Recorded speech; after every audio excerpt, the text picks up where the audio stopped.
Let's talk about money. It seems like money is everywhere, and everyone has it, everyone except you. But that is very far from the truth. We are constantly bombarded by social media posts, TV, movies, ads, etc., and we think there's more of it than there really is, and that more people have it than really do. To put it in perspective, according to the 2025 Global Wealth Report published by UBS, there are nearly 60 million millionaires on Earth. Wow. 40% of them live in the US.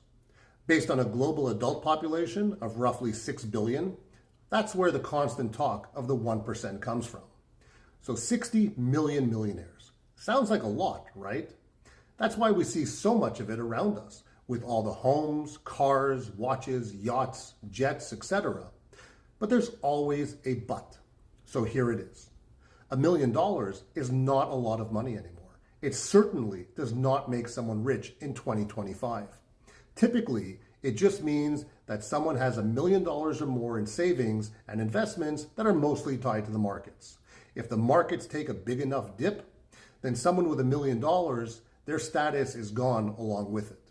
So you need 2 million, 5 million, 10 million, 30 million, and so on. If you're fortunate enough to be in the $5 million or more net worth category, the number drops to around 5 million people globally, and then to 2.5 million people with a net worth of $10 million or more.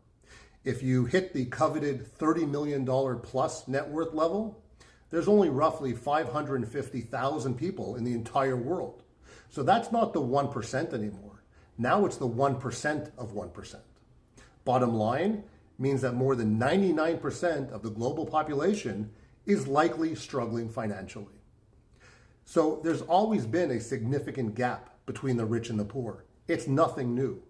However, with the massive explosion in wealth in recent years, the 10 richest people in the world hold as much wealth as the bottom 50% of the entire global population. That is new, and that's fucking insane. Here's the really scary part. A recent 2025 report by Bankrate, which is a consumer financial services company, found that 59% of Americans don't have enough savings to cover an unexpected $1,000 emergency expense. A similar report in Canada by the MNP Consumer Debt Index found that 50% of Canadians were only $200 or less away from not being able to pay their bills.